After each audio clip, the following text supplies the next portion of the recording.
Hello everyone, welcome back to another one of our Silmarillion Bible studies. If you could join me in the book of 1 Samuel, we'll be jumping around a lot in that department today because we're going to be discussing the character of Fearnor and the biblical parallels surrounding him.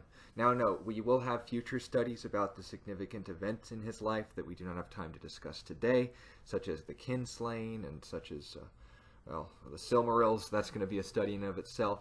But ultimately following along with the character of Fearnor and the definite dramatic influence that he had upon Tolkien's saga in the Middle-earth storyline as a whole, I want to draw your attention to the fact that he is in fact based on a biblical character in more ways than just the subjective. I know the previous study was more brief and just saying like, oh hey, look at the War of Wrath, there's some parallels to be found here, but today we're going to go into details, and some of these are just not that subtle.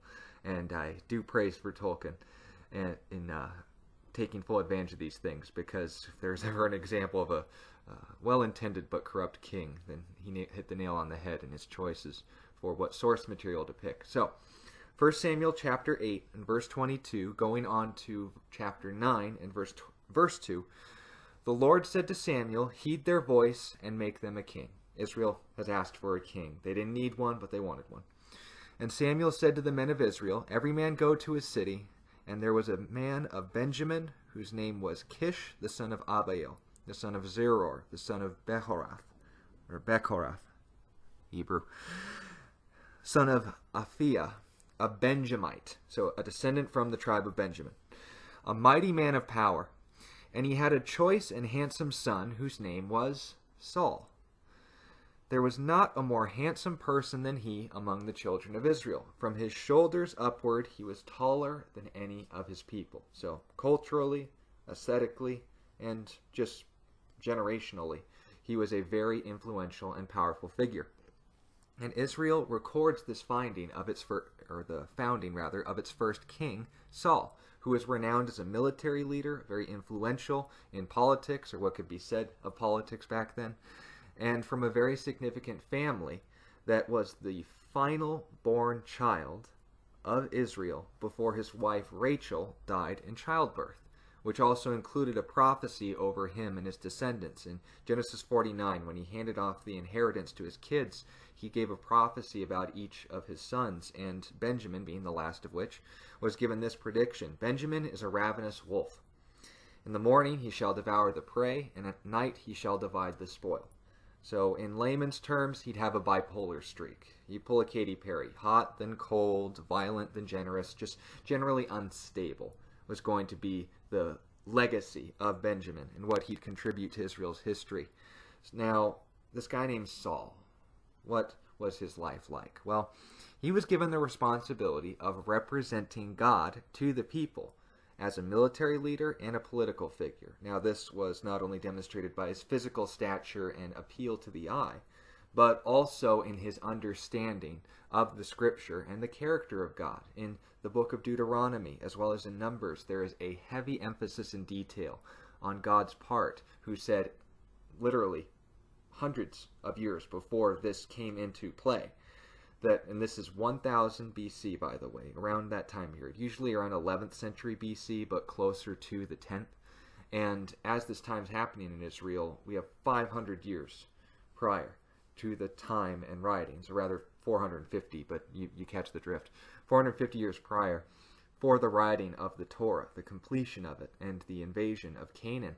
So when God was inspiring these words to Moses, and he says, when, not if, but when you make a king for yourselves, don't multiply horses, don't multiply military strength, don't multiply wives. There's nothing that's going to get you more than monies, honeys, and ponies. So just let that be an emphasis. But also, going even further in point to this, he said he'll write his own copy of God's law. He needs to know this. Unfortunately, the Bible wasn't as expansive as it is today. They had access to the Torah. That's what it's meant by the Word of God back then. And when it's pointing out all of these things, Saul needed to have this kind of understanding of God's Word if he was going to fulfill his job description, because it wouldn't be just to fight battles, it wouldn't just be to look good on their money, but it would ultimately be to represent God to the nation of Israel, since he was, in a sense, taking that place for the people. They wanted their God with skin on. But God said, understand, I'm still your king. He's representing me. And Saul recognized that. You represent me. You're not here to showcase yourself. That was his job description. Now, Saul demonstrated his military expertise and influence through 3 major events in his life, for better or for worse. And they were the following. As first, when the Ammonites, well, I won't go into the backstory on them, but they were just there. And they were attacking. They were threatening Israel by demanding that they rip out their right eyes and become slaves when Israel asked them for a peace treaty. This is 1 Samuel chapter 11, so read it on your own time. Saul, in response to this, noped that deal by gathering a 300,000-man army, and did so by taking an ox yoke, this wooden harness, and then chopping it to pieces as demonstratively as he could in public, and said, anyone who doesn't join the battle are going to be like this ox yoke. And so everyone's like, get your sticks, boys, let's go. So they joined that. And, of course, that some measure of influence, but definitely more by intimidation and his fiery personality than any actual influence and exhortation. It worked, though. I would consider this more of a strike rather than an asset, but we're just pointing out history. The second was when the Philistines, who were also locals to Canaan, they were not completely wiped out as God had commanded them to be during the time of Joshua, so this would have to be something that they would follow up on. Otherwise, they would be not only of negative influence, but there was a reason why God told them to be wiped out. These guys were crazy. You do not want neighbors who enjoy strewing disembodied corpses and having natural... Oh, there's going to be kids listening. I'll just use the complicated words. They used bulimia to worship a merman named Dagon. Animals, copulescence, and gnarly, nasty culture. There was a reason why God was judging them and ordered them executed. But the problem was... Samuel, who is the high priest, the prophet of God at this time, was supposed to be the one who would fulfill the role of offering sacrifices. And naturally, what made Israel was because their God went before them in battle. So Saul's, waiting around. He's just like, all right, we got our army. The Philistines are here, so let's do this. Let's get that sacrifice going. But Samuel's an old man. He was taking his sweet time. So Saul got a little impatient and decided, well, I can play priest. I mean, how hard can it be? Just blab the animal and then thank you, God, say a prayer, we're done. But this was something that if Saul, and Saul did, by the way, write his own copy of the law, if he remembered what he wrote and was supposed to read daily, no one offers a sacrifice but the priest. This is an important detail in God's plan for salvation, that no one's blood is going to be shed, but the one that God specified would be the one to shed it. Illustration of Jesus. And in the same way, no one is going to present that kind of sacrifice except the one that God has specified, the spotless lamb, the ram for sins, the ox, the calf. You look at all these things and say God was very sure to emphasize those details in Leviticus and Numbers, and harsh consequences for those who took their own creative license to alter these things. You don't believe me, read Deuteronomy. But you look at all this and you need to understand that when he did something he knew was wrong, he got called on it harshly. This was strike 2, the second time that he pushed the envelope in his position and showcasing himself instead of the God that he claimed to serve. And Israel at this time had nothing to fight with. They had not established themselves as a military yet. They had been under one cruel dictatorship after another for the last 400 years. And during the time of Judges, God had to supernaturally raise up people, the judges, the leaders of Israel, who would essentially kick out their oppressors. And then when Israel followed God, then things were peaceful. But then the problem was when they started to go back into their old ways, new oppressors came in when God had to make himself at distance from what they were getting involved with. And the cycle repeated 7 times, concluding with Samuel. But then this comes up. And understand as well, when you're fighting a military force with just sticks and farm equipment, they were facing a force of 30,000 chariots, 6,000 horsemen, and more infantry than anyone cared to count. The language in 1 Samuel actually describes it as more than the number of the sand on the seashore, but you could compare it to, say, Peter Jackson's illustrations of the Battle of Minas Tirith or Helm's Deep. It wasn't that expansive, but it was large, to say the least.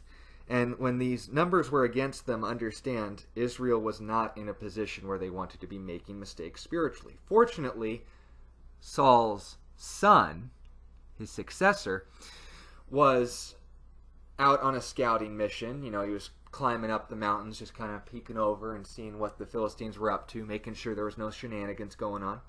And then he looks over at his shield bearer, it's just the two of them, and they say, hey, you know what? God doesn't need an army to do what he wants. He could take this army down with one man. I mean, there's two of us here, so we're obviously pushing the envelope. Let's just take him here and now. The army can join in on the fun later.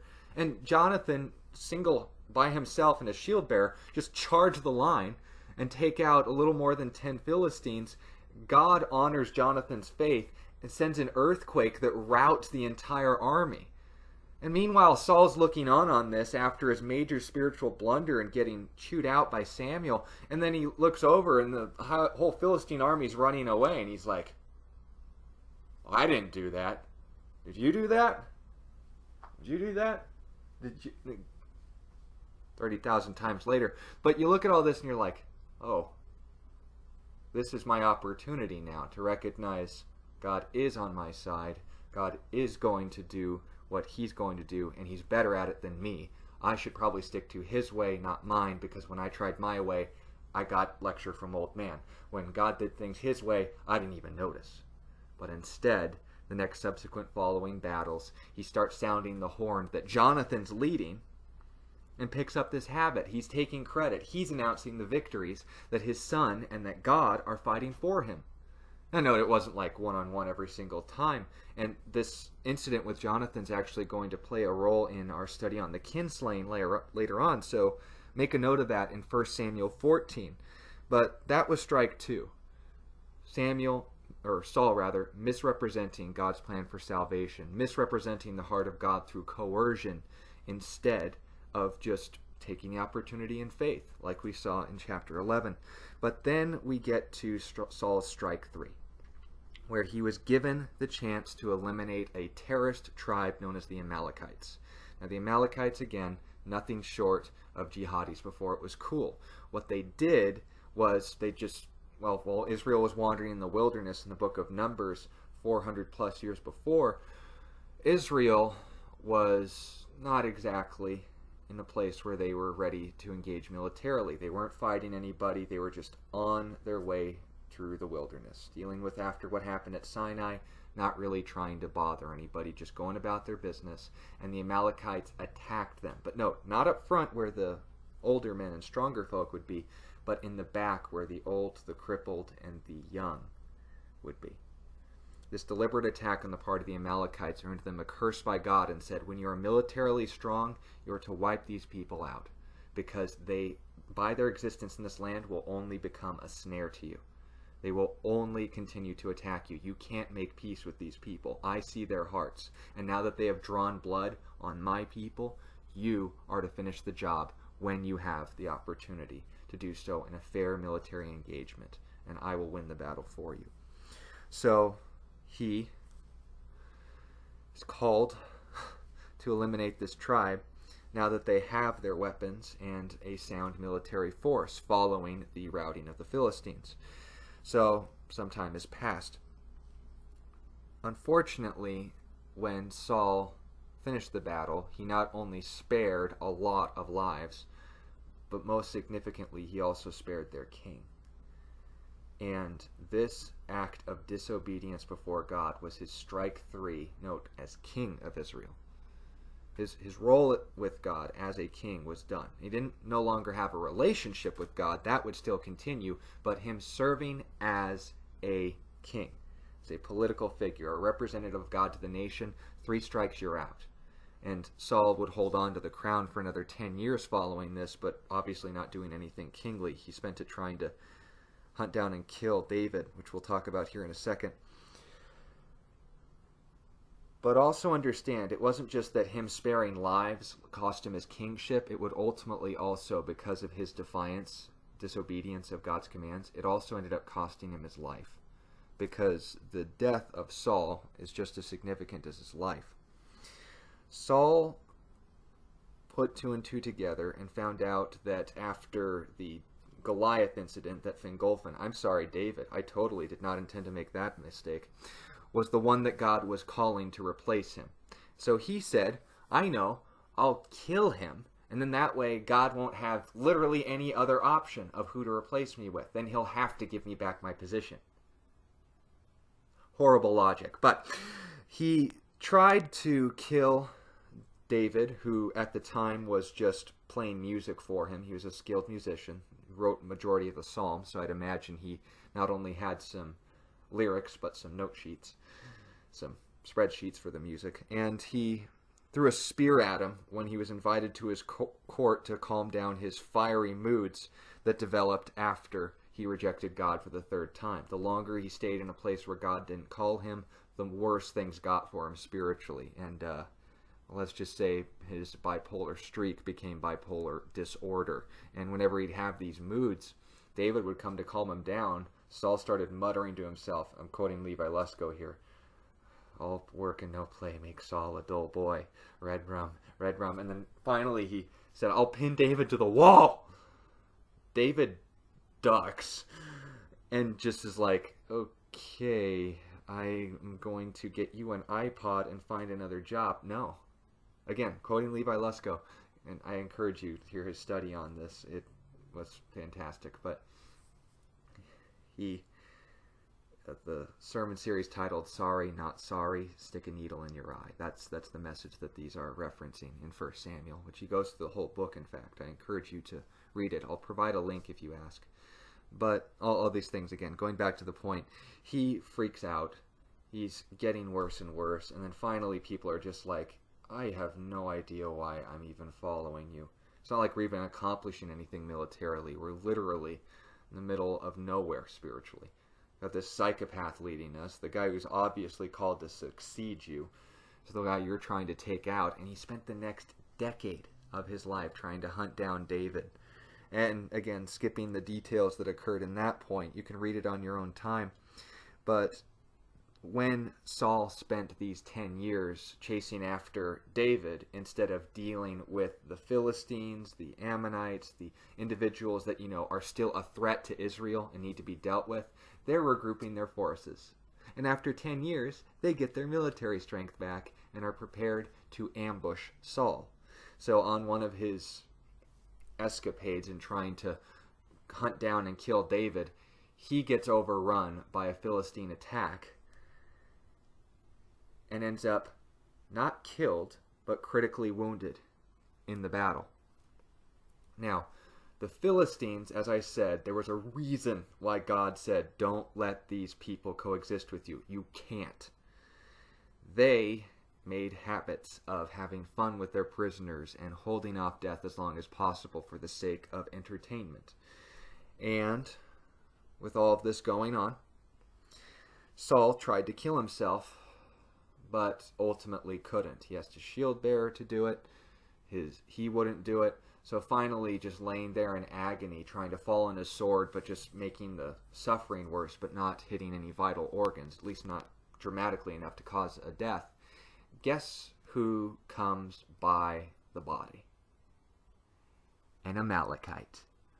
One of the people that Saul spared, he now was, and by his own report in 2 Samuel chapter 1, killed by him. He took his crown, let the Philistines take his body, rip it into pieces, and put all the pieces on the front doors of all of their pagan shrines scattered throughout their cities. And, well, understand that the dungeons of Angband weren't based on non-historical sources. Let's just put it that way. The Philistines took these, and when David found out, of course, being the better man, he was told this by the Amalekite that took Saul's crown as loot and hoped that he would get a reward for giving it back to him. Hey, I got your crown back, David. I understand all the politics going on in your country. It's really weird, but hey, you're king now. Can I get some reward? And David's like, how dare you touch the one God has anointed? No, the guy who's been trying to kill David for 10 years, he wouldn't touch because he felt, no, if he had been there at Samuel's incident, he would have thought otherwise. But how honorable is David? This guy's trying to hunt him down. He's like, I'm not fighting back. I'm not going to kill this guy. And he had opportunities to do so. He said, I can't touch them because God's hand is on this guy. He's called him to be king. Why would I stand against that? The Amalekite kid's like, hey, I killed Saul for you. Most commentators actually think this was malarkey and Saul had actually died. He just kind of looted the body. Whatever you think, it doesn't really make too much of a difference. But for the illustration, I think it's actually more significant that he claimed this. And he gives David the crown. He's like, what are you doing? Execute this kid. He murdered our king. And then David gets a military force together and fights like a maniac to get Saul's body back. And catch this, where he gets all the body parts, but obviously he can't bury them. That's not exactly what you would call a flattering open casket funeral. So he's the first king of Israel, not only ever, but also the first king of Israel to be cremated upon his death. Now, that you know Saul's story, here's the parallels to Fearnor. I will count them. In fact, we would count up to 7 quite significantly. Saul, like Fearnor was a very special child, the firstborn in the Undying Lands. His mother was the first Eldar to die of natural causes. Sound familiar? Rachel. Second, a very influential figure. He was named the first High King of the Noldor, though they technically didn't need one, just like with Israel. When Melkor was taken prisoner instead of executed like he should have been, Melkor egged on Fearnor's pride and mistrust of the Valar, ultimately making him almost an enemy of the Eldar by manipulating his passion. Just like Saul's disturbing spirit that came on him after strike 3 of disobeying God and being held responsible for all that he knew. Fourth, he threatened Fingolfin in Valinor, in public, in order to motivate the people to follow his leadership and assert his eldership, just like he did in character, skill, and aptitude. Or rather, I skipped my line in my notes here. This is going to sound weird on tape. Oh well. We're doing this plain and forward so we can maintain honest communication, so forgive me for that blunder. Just like for threatening, carrying weapons openly in Valinor, that was a no-no. Why would you do that? He threatened Fingolfin in public, just like Saul did to David for 10 years. The moment that he started to understand he had more right to the title of king than he did in, again, this is the part that I overskipped, than Saul did in character, skill, and aptitude. He also did the same to his son Jonathan when he stood up for David. David said, Dad, what's your problem? David's the best. And he threw a spear at him after explaining to him, the reason I'm trying to kill David is so that you can have the throne. Anywho. 5. He went on to confront Morgoth for murdering his father and robbing his jewels, more on those later, and died of his wounds when being ambushed by a horde of Balrogs. Now note, just like Saul didn't die immediately in battle, but complications from his wounds after an ambush. Now whether it was eventually over time and the Amalekite found his body after he fell on his sword or not, begs the question. But he was also avenged by his successor and half-brother Fingolfin, who personally challenged Morgoth to personal combat and wounded him 7 times before going down. Just like David fought like a maniac to recover the pieces of Saul's corpse, also kind of an illustration to Goliath, except David didn't die in the process. And then also, I think most significantly, when Fearnor died, Unlike anyone else in history, his soul scorched his body as it left him, as Saul was the first king in Israel to be cremated. Now, with all these parallels, what do we do with it? Well, first, understand Tolkien knew where to get good material. Secondly, understand the Bible is not a fairy tale book, it's a history book. And also understand as well, if you like the Silmarillion, trust me, you're going to like the history of Israel. I encourage you all to read it on your own time. And as well, I thank you for taking your time to listen to this study. If you have any sincere questions or would like to know more about these topics, you guys know the spiel. Leave them in the comments below. If you'd like to encourage ministry, you know where to go. But most importantly, remember that from what we can tell on Samuel's life on Saul's life and the example that he set, as poor a one as it was, what ultimately gave him the highest and greatest benefit in his life? It wasn't when he was calling into question God's motives and saying, well, I guess I have to step in here.